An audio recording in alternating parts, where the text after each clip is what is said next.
So now we are going to start, students, our revision class for the not-for-profit organization.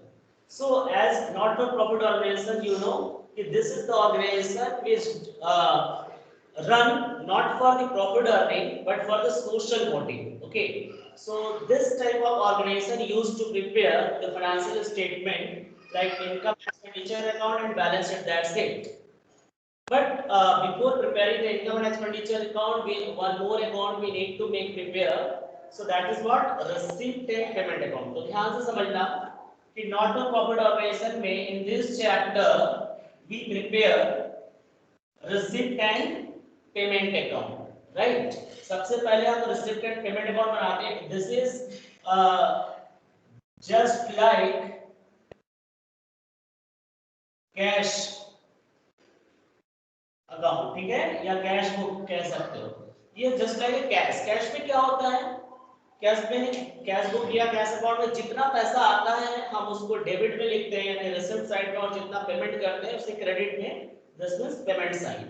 So this is what a real account. Okay. So जो भी पैसा आएगा, debit what comes in and credit what goes out. We do not record for the non cash transactions, right? We record only cash transactions.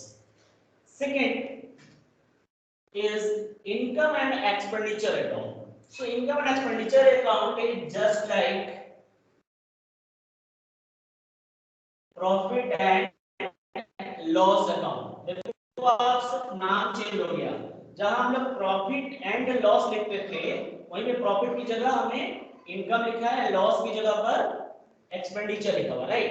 सो ध्यान रखना है आपको कि profit and loss account हमें यहाँ नहीं बनाना है because this is not for profit organisation. We have to prepare income and expenditure account.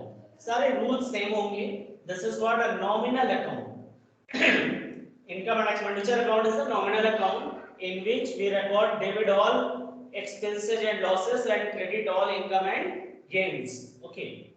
Then after balance sheet, आपको पता है कि income and expenditure बनाएंगे तो यहाँ पर अगर excess of income होगा over expenditure तो उसको हम लोग surplus कहते हैं, और profitable organization में इसी को हम लोग net profit कहते हैं. तो यहाँ net profit word ना यूज करके हम लोग surplus word यूज करेंगे, right? और अगर एक्सपेंडिचर साइड ज्यादा हुआ इनकम से तो लिखेंगे bye access of expenditure over income, या तो बाय डेफिसिट. डेफिसिट का मतलब कमी. हम लोग क्या लिखते थे? Net loss, profit and loss में. तो नेट लॉस की जगह डेफिसिट वर्ड यूज करते हैं एंड नेट प्रॉफिट की जगह आप सरप्लस वर्ड यूज करेंगे, right? So this is what income and expenditure. अब इनकम एक्सपेंडिचर के बाद आपको बैलेंस शीट बनाना होता है and you know balance sheet is based on C plus L is equal to A. Balance sheet में capital plus liability is equal to assets होना चाहिए. सो आपको इंफॉर्मेशन में क्या दिया रहता है? एसेट्स मिलेगा, लायबिलिटी मिलेगा, बट कैपिटल नहीं दिया रहता है. तो यहाँ पर सॉरी, सो कैपिटल नहीं दिया रहता है तो कैसे पता करेंगे? सो पहले हम ओपनिंग बैलेंस शीट बनाएंगे. ओपनिंग लायबिलिटी और ओपनिंग कैपिटल एसेट्स दिया होगा. ओपनिंग बैलेंस शीट में ओपनिंग एसेट्स और opening liability will be given. So उसके हेल्प से हम लोग कैपिटल पता कर लेंगे. कैसे? C = A - L. सो जो यहाँ पर कैपिटल आता है उसे कैपिटल नहीं कहते, उसको कहते हैं कैपिटल फंड. क्योंकि ये प्रॉफिटेबल ऑर्गेनाइजेशन नहीं है, ये समाज सेवा के लिए बनाया गया, लोगों से कंट्रीब्यूशन लेकर बनाया जाता है, इसलिए यहाँ किसी एक पर्सन का कैपिटल नहीं होता. This is what capital fund. And capital fund is also known as general fund, right? So यहाँ पर कैपिटल फंड आप लोग ध्यान रखो कि कैपिटल को कैपिटल फंड यूज करते थे. जब हम लोग ओपनिंग बैलेंस शीट बनाएंगे तो कैपिटल फंड पता होगा, कैपिटल फंड को यूज करके फिर हम क्लोजिंग बैलेंस शीट बनाएंगे. सो एक एक चीज करके हम बताएंगे. तो सबसे पहले आप लोग को ध्यान रखना है कि शॉर्ट में इतना इधर उधर का नहीं सोचना है, सिर्फ सोचना क्या है कि हमें इस चैप्टर में बनाना क्या है. तो सबसे पहले याद रखो रिसीप्ट एंड पेमेंट अकाउंट, दूसरे नंबर पे इनकम एंड एक्सपेंडिचर अकाउंट, तीसरे नंबर पे बैलेंस शीट. ओके, सिर्फ ये तीन चीज बनानी है हमको.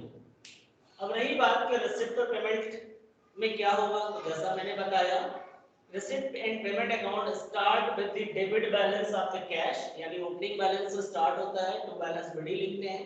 और जितना पैसा मिलता है उस साल रिसिप्ट में लिखते हैं, जितना पेमेंट करेंगे उस साल पेमेंट में लिखेंगे, और लास्ट में क्लोजिंग बैलेंस बनाएंगे। तो closing balance by balance ready करके आ जाएगा। ठीक है, तो this is what receipt and payment account. जितना भी क्रेडिट ट्रांजैक्शन होगा या नॉन कैश ट्रांजैक्शन होगा उसका रिकॉर्ड रिसिप्ट पेमेंट में कभी भी नहीं करेंगे हम लोग। ठीक है, सो रिसिप्ट पेमेंट। अब आते हैं इनकम एक्सपेंडिचर। सो आप लोग देखते हो कि क्वेश्चन में फुल टेस्ट क्वेश्चन जब सॉल्व करने जाते हो तो आपसे रिसिप्ट पेमेंट अकाउंट नहीं पूछता है बनाने को, आपसे बोलता है prepare income and expenditure account and balance sheet attach opening और क्लोजिंग, ये पूछता है। तो इनकम एंड एक्सपेंडिचर अकाउंट बनाएंगे किसके हेल्प से? आप लोग को याद होगा कि क्लास 11 में trading account and profit and loss account हम लोग बनाते थे ट्रायल बैलेंस के हेल्प से, है ना? तो यहाँ पर हम लोग क्या करेंगे कि जो भी इनकम एंड एक्सपेंडिचर अकाउंट बनाना होता है वो हम लोग रिसिप्ट और पेमेंट अकाउंट के हेल्प से बनाते हैं। ठीक है, किसके हेल्प से? रिसिप्ट और पेमेंट अकाउंट के हेल्प से, और साथ में जो भी एडिशनल इंफॉर्मेशन दिया होगा उसको हम लोग यूज कर लेंगे। ठीक है, सो इसके हिसाब से हम लोग बनाएंगे। तो अब हम लोग देखते हैं कि कैसे बनेगा, क्या होता है। एकदम अच्छे से नोटबुक लेकर आप बैठे रहो। Just I am going to start sharing one by one.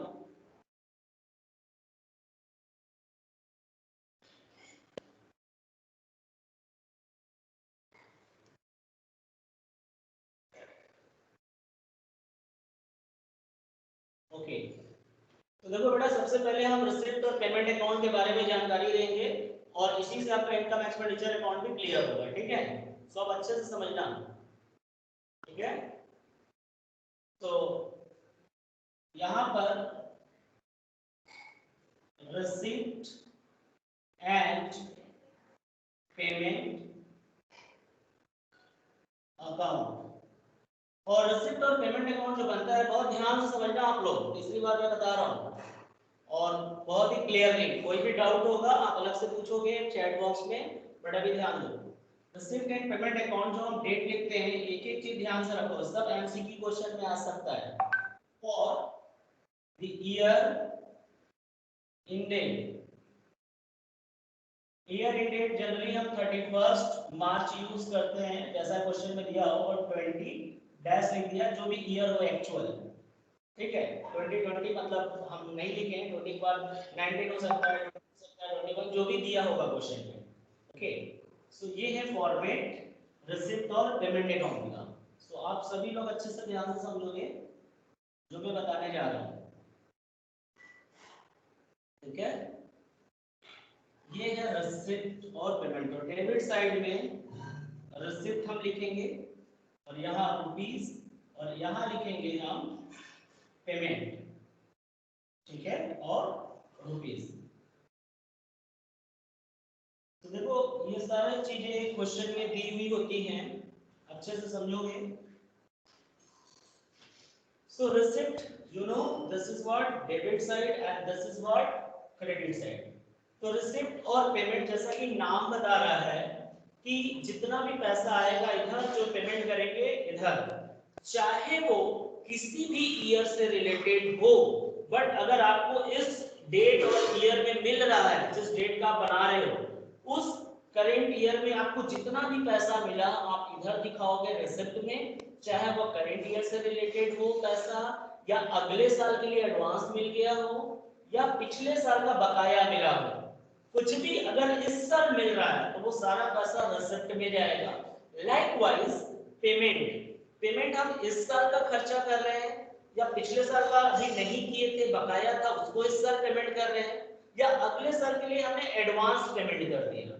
ठीक है, so if we are making payment during the current year, whether it is related to previous year, current year or next year, it should be recorded in the payment side. This means we record only receipt and payment, it doesn't matter this belongs to which year, but you have to concentrate in which year we are receiving.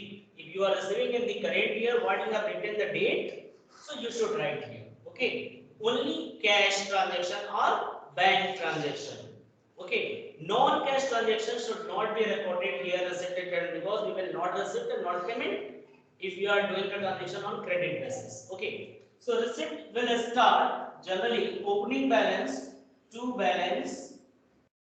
तो opening balance always assets का BD होता है, ये opening balance हो गया, ठीक है। हम लोग ओपनिंग बैलेंस से स्टार्ट करेंगे, इसके बाद जितना भी रिसिप्ट होगा, ठीक है, हम इधर लिखेंगे, और जितना भी पेमेंट होगा हम इस साइड लिखेंगे बाय लिखकर, ठीक है। I hope this is visible to all of you. Just I am writing here by, okay. So इधर रिसिप्ट होगा और इधर पेमेंट। अब आपको एक चीज मैं बता दूं बहुत ही क्लियरली, आप नोटबुक लिए हो तो नोट कर लो तुरंत। There are two types of receipt and two types of payment. one is capital receipt, second one is revenue receipt, okay। and second payment में आ जाएंगे capital expenditure and revenue expenditure। these are the two kinds of payment we record in the payment side and two types of receipt we record in receipt side। so receipt and payment already I have discussed, हमने पहले ही बता दिया कि receipt में किसी भी प्रकार का रिसिप्ट हो, चाहे करेंट ईयर का हो, चाहे पिछले साल का हो, चाहे अगले साल का हो, चाहे वो रिवेन्यू रिसिप्ट हो या कैपिटल रिसिप्ट हो, सारा रिसिप्ट इधर दिखाएंगे। लाइकवाइज सारा पेमेंट इधर दिखाएंगे। तो देखो यहाँ पर जैसे हमने कैपिटल रिसिप्ट लिखा, कैपिटल रिसिप्ट के एग्जांपल मैं बता दूंगा, हालांकि बता भी चुके हैं आप लोगों को पहले का, फिर भी एक बार। रिवेन्यू रिसिप्ट, ठीक है, ये दो तरीके का रिसिप्ट लिखा। ठीक इसी तरह कैपिटल एक्सपेंडिचर और रिवेन्यू एक्सपेंडिचर।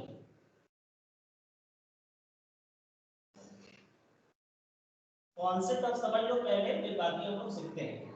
अब देखो यहाँ पर हमने दो तरीके का रिसिप्ट, तो रिसिप्ट से ज्यादा पेमेंट नहीं हो सकता। This is clear, I think you all having the common sense कि we can not make payment more than our receipt, is it. So हम लोग अपने रिसिप्ट से ज्यादा पेमेंट नहीं कर सकते। सो जब व्हेन वी डू बैलेंस, जब हम लोग इसका बैलेंस करेंगे तो क्या आएगा, यहाँ पे टोटल, और टोटल आप जो ज्यादा होगा ये वाला ही आप इधर लिखोगे, अब बैलेंस निकाल दोगे बाय बैलेंस सीडी, ये हो जाएगा बैलेंसिंग फिगर, ठीक है। सो देखो बेटा, रिसिप्ट और पेमेंट में जितना भी रिसिप्ट हुआ, चाहे वो कैपिटल रिसिप्ट हो, चाहे रेवेन्यू रिसिप्ट हो, इधर लिखेंगे, चाहे वो करेंट ईयर से मिला हो या पिछले साल का इस साल मिला है या अगले साल का इसी साल मिल गया है, सब इसी साल दिखाएंगे जो इस साल मिला। ठीक इसी तरह पेमेंट चाहे कैपिटल एक्सपेंडिचर हो चाहे रेवेन्यू एक्सपेंडिचर हो।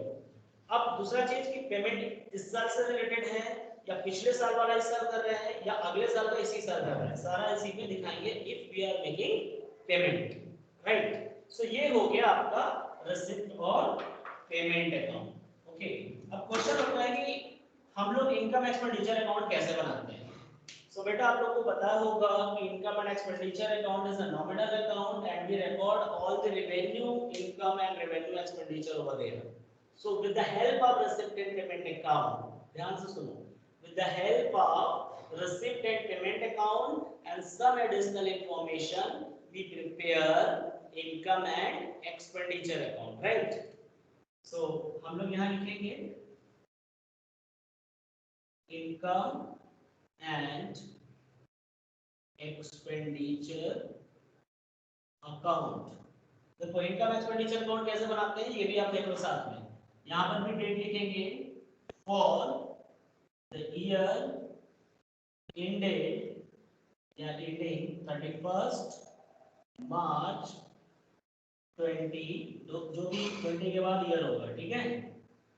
तो जिस डेट का रिसीट पेमेंट बनता है उस डेट का इनकम एंड एक्सपेंडिचर अकाउंट बनाते हैं। अब ध्यान दो, since we know that this is a nominal account, okay, I think this is visible to all of you। Amrita, this line is visible जहां मैंने पॉइंट रखा है? Yes sir.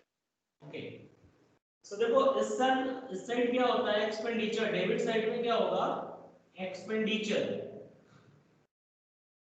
ठीक है, और यहाँ रुपीस और यहाँ लिखेंगे इनकम और यहाँ लिखेंगे रुपीस, ठीक है। ये आ गया। सो डेबिट साइड और क्रेडिट साइड, डेबिट हमेशा लेफ्ट हैंड साइड होता है। सो देखो हेडिंग है इनकम एंड एक्सपेंडिचर अकाउंट, लेकिन एक्सपेंडिचर स्टार्ट किया है पहले डेबिट में, क्योंकि रूल है नॉमिनल अकाउंट का, debit all expenses and credit all incomes. अब क्वेश्चन ये होता है कि इसमें क्या लिखेंगे। तो जैसा मैंने बताया, नॉमिनल अकाउंट में जितने भी रेवेन्यू नेचर के यानी रेकरिंग नेचर के इनकम और एक्सपेंडिचर होंगे वो रिकॉर्ड करेंगे, ठीक है। सो हम लोग करते क्या है, रिसिप्ट और पेमेंट की हेल्प से इनकम एक्सपेंडिचर बनाते हैं।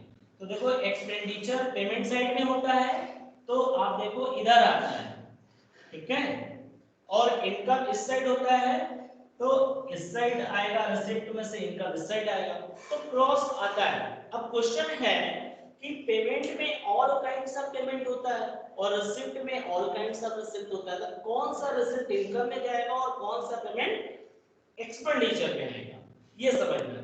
तो जैसा कि मैंने बताया कि रिसिप्ट में कैपिटल रिसिप्ट और रेवेन्यू रिसिप्ट होता है, और एक्सपेंडिचर में capital expenditure and revenue expenditure होता है, राइट। सो हमको करना क्या है कि इसमें से हमें रेवेन्यू को सिर्फ पिक करना है, जो रेवेन्यू नेचर के होंगे सिर्फ उसी को हमें ले जाना है, ठीक है। सो देखो रेवेन्यू, ये मैं ये जो रेक्टेंगल बना रहा हूं, ये रेवेन्यू नेचर के जितने भी एक्सपेंडिचर होंगे, ये सारा एक्सपेंडिचर उठकर आ जाएगा यहां, ठीक है। एक्सपेंडिचर में जो रेवेन्यू नेचर का होगा, ठीक उसी तरह जो रेवेन्यू नेचर का रिसिप्ट होगा वो सब उठकर चला आएगा इनकम में, ठीक है। और कैपिटल को एज इट इज वहीं पर छोड़ दिया जाएगा, क्यों? क्योंकि कैपिटल रिसिप्ट और capital expenditure is a part of balance sheet, not a part of income and expenditure account, right. यहां तक तो क्लियर हो गया कि इधर का चीज इधर और इधर का इधर आएगा, लेकिन कौन सा, जो रेवेन्यू नेचर का होगा, तो कैपिटल नेचर का वहीं पे छोड़ देना है, उसमें से पिक करना है, ठीक है। अब ये आता है कि हमने लिख तो लिया, लेकिन आपको मैंने बताया कि पेमेंट तो किया गया है रेवेन्यू, लेकिन इसमें हो सकता है करेंट ईयर का भी हो केवल, या करेंट ईयर के साथ साथ पिछले साल वाला बकाया भी इंक्लूड हो और अगले साल का एडवांस भी इंक्लूड हो, ऐसा हो सकता है। ठीक उसी तरह रेवेन्यू रिसिप्ट में भी हो सकता है इस साल का रिसिप्ट केवल हो, या इस साल के रिसिप्ट के साथ साथ पिछले साल का बकाया भी मिल गया हो इस साल, और अगले साल के लिए एडवांस भी इसी साल मिल गया हो, तो कुछ भी हो सकता है। तो इसमें से करेंगे क्या, कैसे पता चलेगा कि इसमें कौन सा पैसा शामिल है, तो इसके लिए हम जाएंगे एडिशनल इंफॉर्मेशन पे। सो एडिशनल इंफॉर्मेशन दिया होगा, जैसे क्लास 11 में फाइनेंशियल स्टेटमेंट हम लोग प्रिपेयर करते थे, उसमें हम लोग outstanding, prepaid, advance, unexpired, expired, ये सारी चीजें होती थी, अप्रूव्ड एंड अक्रूड, वही सब चीजों का यहाँ पे रिकॉर्ड करना। सो देखो मान लो कोई भी चीजें हैं, यहाँ ध्यान से समझो, कोई भी एक्सपेंडिचर हमने लिखा, ठीक है, कोई भी एक्सपेंडिचर हमने एक्सपेंसेस का एक कॉमन नाम ले लिया, कोई भी उठाया उसका अमाउंट लिख दिया। अब इसमें अगर आउटस्टैंडिंग है करेंट ईयर का, तो आउटस्टैंडिंग को हम प्लस कर देते थे करेंट ईयर का, ठीक है। एडवांस है इस साल का, प्रीपेड को क्या करते थे, माइनस कर देते थे। सब वही चीज करना है जैसे हम लोग करते थे। तो सबसे पहली चीज कि हमको आपको बताना है कि रिसीट पेमेंट कैसे बनता है, इनकम एक्सपेंडिचर कैसे बनता है, कॉन्सेप्ट क्लियर होना चाहिए कि क्या प्लस करेंगे क्या माइनस करेंगे, उसके लिए हम अलग से बताएंगे। तो सबसे पहले just I want to ask कि रिसिप्ट और पेमेंट अकाउंट और इनकम एंड एक्सपेंडिचर अकाउंट में आपस में क्या रिलेशन कैसे है और कैसे बनाते हैं, ये क्लियर हुआ कि नहीं? So just I want to ask from Anjali. Anjali,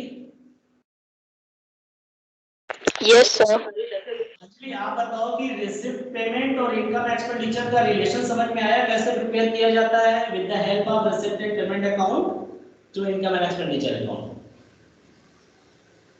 sir फिर से बोलिए, आपकी आवाज क्लियर नहीं आ रही है।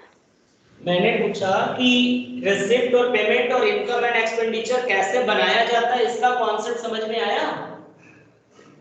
Yes sir. तो इसमें समझ में आया कि रिसिप्ट में कौन कौन सा रिसिप्ट होते हैं, टू टाइप्स के। रिसिप्ट पेमेंट में कौन कौन सा रिसिप्ट होते हैं अंजलि? सर फिर से बोलिए, सुनाई नहीं दे रहा है मुझे। बेटा रिसिप्ट एंड पेमेंट अकाउंट में कौन कौन सा रिसिप्ट होता है? सर कैपिटल रिसिप्ट और रेवेन्यू रिसिप्ट दोनों होता है, और हाँ। इनकम एक्सपेंडिचर में सिर्फ रेवेन्यू रिसिप्ट और रेवेन्यू एक्सपेंडिचर होता है। हाँ वेरी गुड। और इनकम एक्सपेंडिचर में कौन सा एक्सपेंडिचर और कौन सा इनकम ले जाते हैं?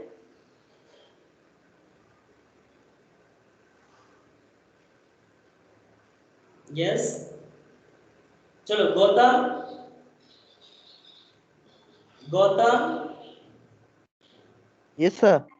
बेटा इनकम एक्सपेंडिचर में कौन सा इनकम और कौन सा एक्सपेंडिचर ले जाते हैं? Sir revenue nature. Yes revenue nature का।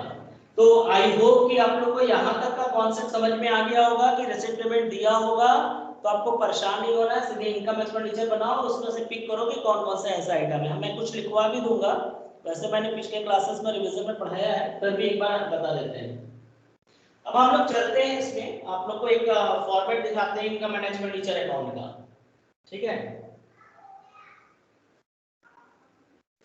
आप बोर्ड का स्क्रीनशॉट ले सकते थे, अगर आप फुल वीडियो किए हैं तो you are not able to write, you can take the SS of screen. Okay, so अब आप लोग देखो कि इनकम एंड एक्सपेंडिचर अकाउंट और बैलेंस शीट। सो हम आपको एक कॉमन सा चीज दिखाने जा रहे हैं, पहले कैसे करते हैं। ये रिसिप्ट और पेमेंट हम यहाँ लिख रहे हैं, आप अच्छे से ध्यान से नोट करोगे, समझने के बाद स्क्रीनशॉट ले सकते हो। Receipt and payment account, okay, for the ended 31st March 2020 suppose that हमने लिया है, ठीक है? अब इसमें से ध्यान दो मैं क्या क्या लिख रहा हूं। आप लोगों को टर्मिनोलॉजी तो पता है ना, कौन सा कैपिटल होता है और कौन सा रिसिप्ट रेवेन्यू होता है, ये सब पहले का पढ़ा चुके हैं।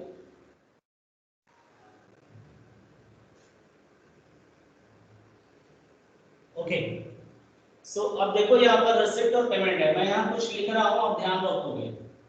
ओपनिंग सॉरी बैलेंस बीडी 20,000, ठीक है? To subscription 1,80,000, to life membership fee, life membership fee 50,000, and to sale of old newspaper, ठीक है? Sale of old newspaper 500, to entrance fee 2,000, and to investment कह रहे हैं, डोनेशन फॉर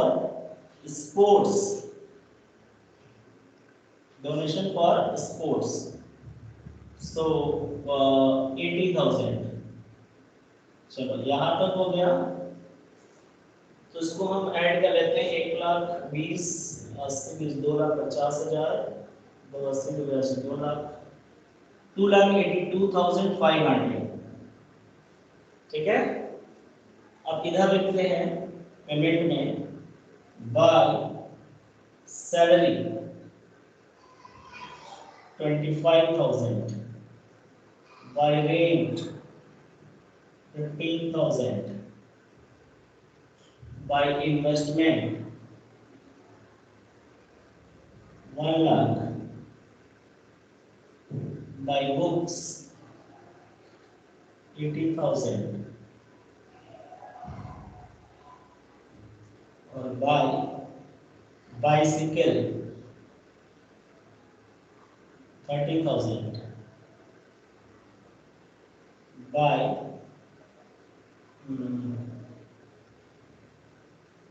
रेंट सैलरी वगैरह हो गया। अब ऑफिस इक्विपमेंट,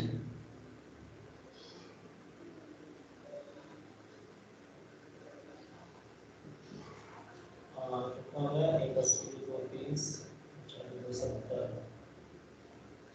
ऑफिस इक्विपमेंट हटा देते हैं।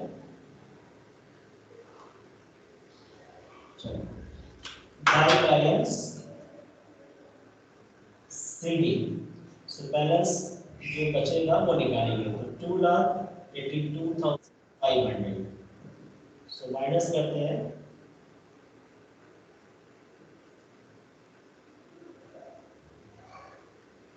ठीक है, सो कैश का बैलेंस है 32,500। तो अब आपके सामने एक क्वेश्चन है, बैलेंस ये दिया हुआ है रिसिप्ट एंड पेमेंट अकाउंट, जिसमें ओपनिंग बैलेंस था 20,000, इसका सब्सक्रिप्शन मिला, लाइव मेंबरशिप मिला, sale of old newspaper, entrance fee and donation for sports, और इधर है आपने सैलरी पेमेंट किया, रेंट पेमेंट किया, इन्वेस्टमेंट खरीदा है, बुक्स खरीदा है, बाइसिकल खरीदा है, और बाकी का पैसा बच गया 32,500।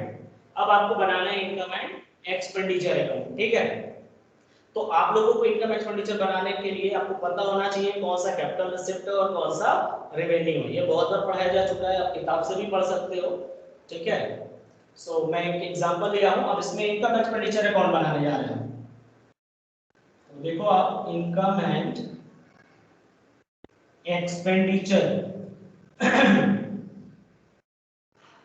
इनकम एंड एक्सपेंडिचर अकाउंट में डेट लिखेंगे for the year ended 31st March 2020। Okay, so देखिए आप सभी लोग पेन कॉपी ले रहे हो और फटाफट हमारे साथ बना सकते हो। ठीक है, this is side of income and rupees, and this is the side for expenditure and rupees. So अब यहाँ पर हम लोग ये लाइन ड्रॉ कर रहे हैं। सो आपको पता है कि ये पेमेंट वाला जो होगा वो एक्सपेंडिचर में आएगा, इस साइड आएगा, और रिसिप्ट वाला इस साइड जाएगा, लेकिन कौन सा है? तो ध्यान रखो सैलरी, देखो ये सैलरी जो है वो रिवेन्यू नेचर का है ना, क्योंकि रेकरिंग नेचर का जो बार बार खर्च करते हैं तो लिखेंगे टू सैलरी। आप लोग कॉपी पे लिखते जाओ, टू सैलरी। सैलरी कितना है? 25,000 पेमेंट किया।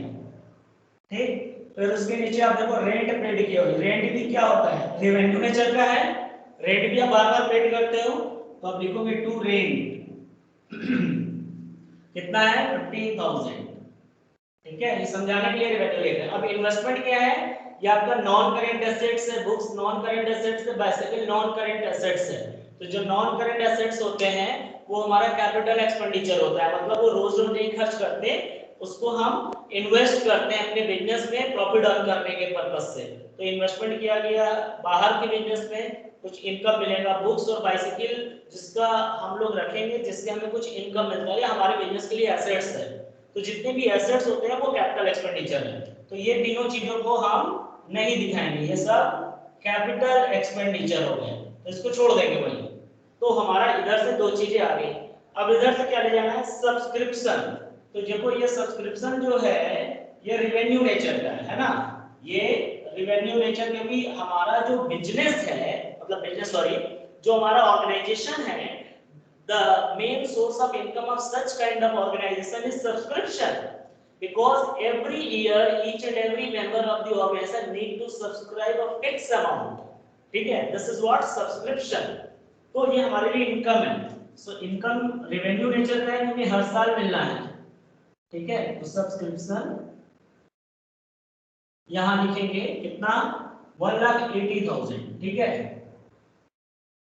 अब उसके बाद लाइफ मेंबरशिप फी। सो लाइफ मेंबरशिप फी क्या है आपका? ये स्पेशल इनकम है, क्योंकि ये जनरल नहीं है, इसके पीछे लिखा है लाइफ मेंबरशिप। तो आपको पता है कि कैपिटल रिसिप्ट क्या होता है, उसका नेचर या फीचर मैंने लिखवाया था, एक बार याद रखो, अभी क्लास में भी बताया था रिवीजन के, कि जो ह्यूज अमाउंट हो, पहला फीचर ह्यूज अमाउंट, दूसरा फीचर्स नॉन करेंट यानी नॉन रेकरिंग नेचर का हो, स्पेशल पर्पस के लिए मिल रहा हो, वन टाइम हो। ठीक है, तो लाइफ मेंबरशिप बार बार नहीं मिलता, ये वन टाइम मिलता है उस पर्सन से। और स्पेशल पर्पस क्या है कि लाइफ टाइम के लिए मेंबर बने रहने के लिए दे रहा है, तो ये बार बार तो मिलने वाला इनकम है नहीं, तो ये नॉन रेकरिंग इनकम यानी ये कैपिटल रिसिप्ट हो जाएगा, ये कैपिटल रिसिप्ट हो गया। ठीक है, अब सेल ऑफ ओल्ड न्यूज़पेपर, तो न्यूज़पेपर ऑर्गेनाइजेशन में डेली आते हैं, जब पुराना हो जाता है तो उसको बेच देते हैं, तो रेकरिंग नेचर का हो गया ये छोटे छोटे चीजें, तो इसको sale of old newspaper, sale of old newspaper. ठीक है, सो कितने का 500 रुपीज का, वो रेवेन्यू नेचर का तो इनकम में जाएगा। फिर एंट्रेंस फी, एंट्रेंस फी के बारे में अगर कोई इंफॉर्मेशन नहीं दिया हो क्वेश्चन में, so you people will assume that entrance fee is a recurring nature यानी रेवेन्यू नेचर का है। अगर कुछ नहीं दिया है तो आप इनकम में दिखाएंगे एंट्रेंस फी, एंट्रेंस फी कितना है 2000। ठीक है, तो देखो हम वही चीज पिक कर रहे हैं जो रेवेन्यू नेचर का, बाकी कैपिटल वाला छोड़ दे रहे हैं। बाकी डोनेशन, केवल डोनेशन होता तो इनकम में दिखाते हैं, लेकिन डोनेशन और स्पोर्ट्स लिखा है तो ये स्पेशल हो गया, तो कोई भी स्पेशल इनकम या स्पेशल पेमेंट इनकम एक्सपेंडिचर में नहीं जाता, वो बैलेंस शीट में जाता है। ठीक है, सो इसको भी यही छोड़ देंगे, अब खत्म हो गया पूरा, आपने पढ़ लिया रिसिप्ट पेमेंट। बस इसमें से 3 आइटम इनकम था जो रेवेन्यू नेचर का है, 2 आइटम एक्सपेंडिचर का जो रेवेन्यू नेचर का है, बस दैट्स इट। सो हम लोग टोटल करेंगे तो देखेंगे कौन सा साइड ज्यादा है, इनकम और expenditure. So you can find it easily कि income side is more, okay, by observation. So we do total, आप टोटल खुद से भी कर सकते हो, नहीं लिख रहा होगा तो 1,82,500। ठीक है, टोटल आ रहा है, और वही टोटल हम इस साइड भी लिखेंगे क्योंकि क्रेडिट साइड ज्यादा है, 1,82,500। अब बैलेंसिंग फिगर फाइंड करेंगे, सो 25 और 15 40,000 हो रहा है, सो 40,000 को हम इसमें से माइनस करेंगे 182,500 में से, तो आएगा 1,42,500, राइट। सो ये हो जाएगा बैलेंसिंग फिगर। सो बैलेंसिंग फिगर को क्या लिखेंगे, अब बताओ कि कौन सा साइड ज्यादा है, इनकम साइड ज्यादा है ना। सो लिखेंगे to excess of income over expenditure. ठीक है, तो क्या लिखा है, एक्सेस ऑफ इनकम, क्योंकि इनकम ज्यादा है, ओवर एक्सपेंडिचर, और ब्रैकेट में आप क्या लिखोगे, सरप्लस। अगर आप ये स्टेटमेंट भूल गए लिखना, excess of income over expenditure, तो केवल सरप्लस भी लिख सकते हो। ठीक है, बट याद रखो क्योंकि एमसीक्यू क्वेश्चन में पूछ सकता है कि what sentence we use for the, अब क्रेडिट साइड ज्यादा है तो क्या लिखेंगे, अगर इनकम ज्यादा है तो लिखेंगे excess of income over expenditure या सरप्लस। ओके, अगर ये डेबिट ज्यादा होता तो लॉस आता, लॉस आता तो हम इधर लिखते bye access of expenditure over income. So I hope कि this income expenditure will make you clear कि how to prepare income and expenditure account with the help of receipt and payment. So nothing else, don't worry, सिर्फ आपको याद रखो जितने terminology में पढ़ाया हूँ पिछले क्लासेस में कि किसको कैपिटल रिसिप्ट होगा, कौन सा कैपिटल पेमेंट होगा, कौन सा रेवेन्यू होगा, सारे फीचर्स मैंने लिखवाया है, वीडियोस में भी होगा जो लाइब्रेरी बनाकर भेजा है, उसको चेक करोगे एमपीयू के रिवीजन में। जो टर्मिनोलॉजी वाला क्लास होगा उसमें से आपको क्लियर होगा कि कैपिटल और रेवेन्यू क्या है, क्योंकि आपको रिवाइज करना है तो you have to study, and I will make you clear कि how is to be presented and how is to be implemented in the solvent revision will be done. So पहले आप यहां तक बताइए, समझ में आया, एक एक लोग से मैं पूछ लेता हूं। चलो, उत्कर्ष, उत्कर्ष गुजराती, उत्कर्ष, बड़ा Utkarsh, can you listen me? I think he is not listening. Tanishka, Tanishka, Yes, sir. हाँ बेटा, आप बताओ कि इनकम एक्सपेंडिचर जो बनाया वो समझ में आया रिसीट पेमेंट के हेल्प से?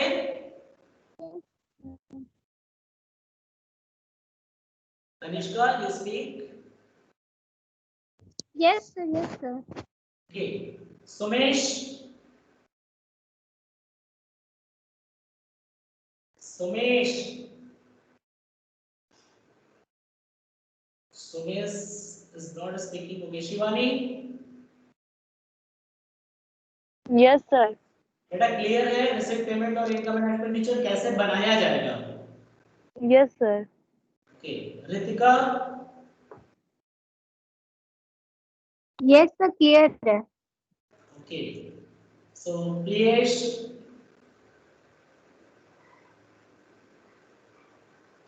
Priyesh, yes sir. Yes sir. Confusion नहीं था? No sir. Okay, Nisha, yes sir, clear है। Okay, Mrityunjay, yes sir, clear है। Jaya, Yes, sir. Clear. Yes, sir. Gautam, yes sir. ठीक है, Aryan, Aryan, Arun Kumar Aryan, okay, Anjali, yes sir. बेटा अब ये बताओ अंजलि, आपने बोला था एमपीओ के लिए, यहां तक वाला कॉन्सेप्ट क्लियर था या अभी कुछ क्लियर हुआ? यस सर, क्लियर है। ठीक, अब इसमें तुम्हें कौन सी टॉपिक में प्रॉब्लम है? एमपीओ में भी सब्सक्रिप्शन में होगा और कंज्यूमेबल गुड्स में होगा। क्यों? सब्सक्रिप्शन में डाउट है, जो उसका एडजस्टमेंट के साथ आता है, छोटे छोटे क्वेश्चंस। नहीं सर, वो मतलब स्टार्टिंग का क्लियर है, बट थोड़ा सा स्टिल इन एरर्स वाला जो लाइन होता है वो क्लियर नहीं है। हाँ, तो ठीक है, तो हमें समझ में आ रहा है कि बहुत सारे लोगों को भी कुछ और भी बाकी है, क्लियर नहीं है। जैसे अनिकेत से पहले पूछ लीजिए, फर्स्ट टाइम कर रहे होंगे एनपीओ का class. Aniket, Aniket, Aniket is not listening. Okay, Amrita, yes sir. बेटा आप एनपीओ का क्लास फर्स्ट टाइम कर रही है या इसके पहले की हो? नहीं सर, फर्स्ट क्लास किए थे। की थी। तो ये बताओ, तुम्हें टर्मिनोलॉजी पता है ना कि लेगेसी कहा जाता है, टूर्नामेंट फंड क्या होता है, और स्पेशल जो स्पोर्ट्स फंड, इन्वेस्टमेंट, ये सारी चीजें, ये सब के बारे में पता यस है ना? चलो तब यस तो सर। कर लोगी। अब हमें जो भी क्लास लेना है, नेक्स्ट क्लास, क्योंकि एक दिन में अगर हम ज्यादा लंबा करेंगे तो फिर दिक्कत हो जाएगी, बोरिंग होने लगेगा। नेक्स्ट क्लास में हमें सब्सक्रिप्शन का एक बार हम रिवीजन करा देंगे, फंड बेस्ड अकाउंटिंग का रिवीजन करा देंगे, और कंज्यूमेबल गुड्स। ये आप लोग कॉपी में नोट कर लो कि हमें क्या रिवीजन कराना है, क्योंकि इसके बाद हम सीधे कंपनी स्टार्ट करेंगे, joint stock company, share issue of share, जो सेकंड बुक है। ठीक है, तो आप लोग अपने कॉपी पे नोट कर लो, नेक्स्ट क्लास में रिवीजन करना है सब्सक्रिप्शन का, तो और फंड बेस्ड अकाउंटिंग का, एंड कंज्यूमेबल गुड्स का। ये तीन चीज आप पढ़ लेते हो तो आपका एनपीओ लगभग कंप्लीट हो जाता है। अब आपको प्रैक्टिस करना है, या तो आप अगर वीडियो भी देख लो तो भी समझ में आ जाएगा। जो रिवीजन क्लास का मैंने वीडियो लिया था, आप लोगों को ई लाइब्रेरी बनाकर मैंने जो भेजा है, उसमें एनपीओ का रिवीजन क्लास का होगा पूरा PPT. You can watch there. वो आपके विल पर है कि आप जब चाहे तब उसको देख सकते हो, एज पर योर कन्वीनियंट। ठीक है, जैसे भी आपको आराम होगा, नेटवर्क अच्छा है, you can watch that video. Okay.